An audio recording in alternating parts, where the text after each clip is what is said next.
Gracias amigos por escuchar Verdad en la Red. La mayoría de los católicos no se involucran en las verdades de la fe. Una inmensa cantidad no participan de la vida sacramental de la Iglesia. Y la gran mayoría que acuden a recibir la Eucaristía lo hacen sin tener el sacramento de la confesión válido, pues muchos acuden a este sin tener realmente las intenciones de reparar y no volver a cometer el pecado. Ustedes mismos lo pueden ver. Cada vez hay menos matrimonios por la Iglesia, menos bautizos, menos primeras comuniones. Si no es por la presión del colegio, mucho menos confirmaciones. En cuanto a las primeras comuniones, generalmente son las primeras y las últimas. ¿Cómo es esto posible? ¿Cómo hemos llegado a este estado? Nuestro Señor no dejó establecida una iglesia y sopló la vida sobre ella para que las almas le fueran indiferentes. Claramente lo dijo: el que no coma y beba de mi sangre no tiene la vida dentro de él.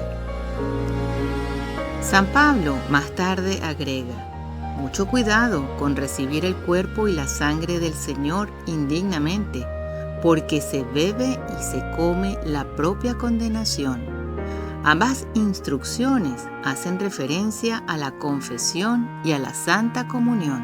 Fíjense que esa necesidad de ser simpático, agradable, buena gente, que cae bien a la gente, no es parte de lo establecido, no es parte del Evangelio.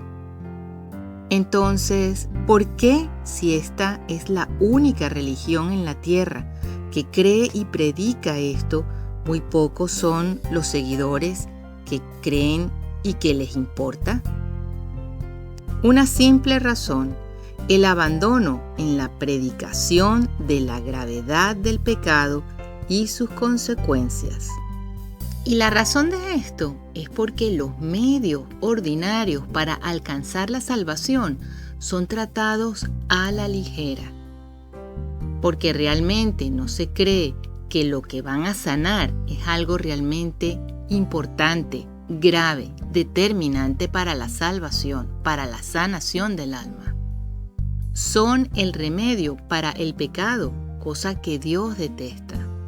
Dios desea que todos sean salvados, pero detesta el pecado. Ama al pecador, pero aborrece el pecado. Mientras que a los católicos no se les hable claramente sobre lo horrible del pecado y sus consecuencias, jamás comprenderán la gloria de los sacramentos.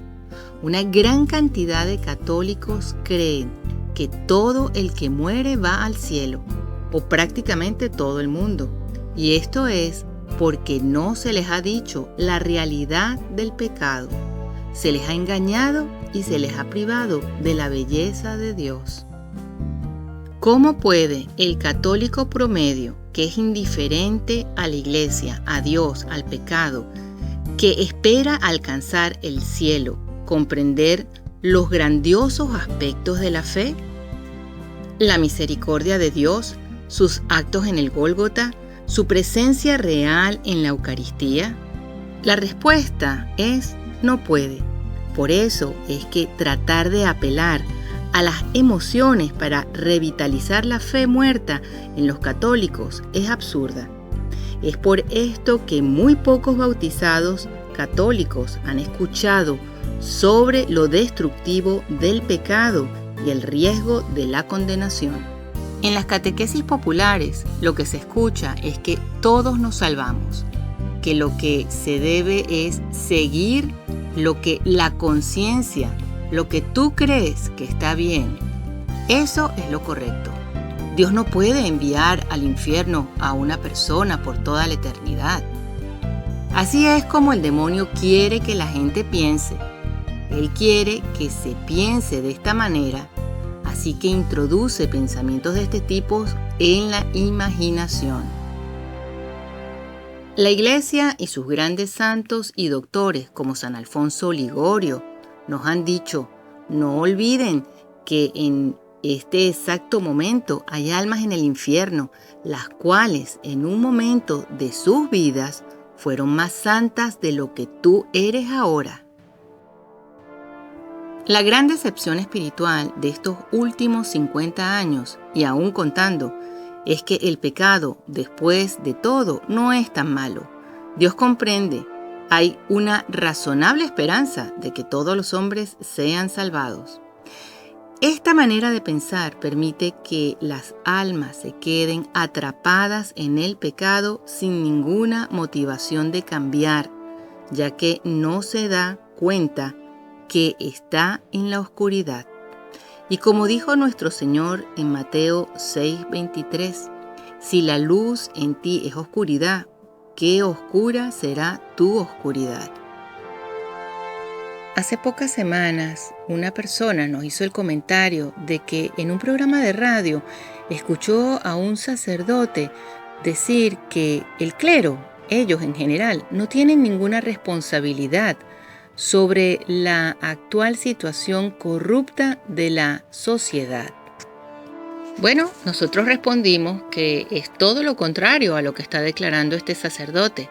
Pero para reforzar y aclarar más nuestra respuesta, quiero que escuchen con mucha atención la respuesta de labios de este otro sacerdote. El pasado domingo 17 de abril se celebraron las bodas de oro del Oasis de Jesús Sacerdote, instituto religioso femenino de derecho pontificio fundado por el padre Pedro de la Inmaculada Muñoz. Fue un día grande para el cielo, un gran motivo de dicha para la Iglesia militante, aunque pasase casi desapercibido a los ojos del mundo. Además de los 3 votos religiosos de pobreza, castidad y obediencia, las monjas del Oasis profesan un 4.º voto por las vocaciones. Ofrecen sus vidas por los sacerdotes y almas consagradas, inmolándose a diario por su santificación.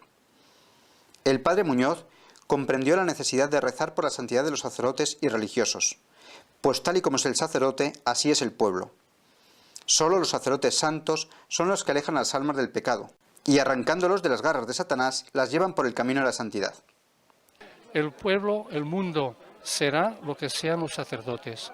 Si hay sacerdotes santos, el pueblo será santo. Si hay sacerdotes mediocres, el pueblo será mediocre. Y si hay sacerdotes malos, el pueblo perderá la fe. Mira que, ¿por qué? Porque la Iglesia la considera el Señor como un rebaño.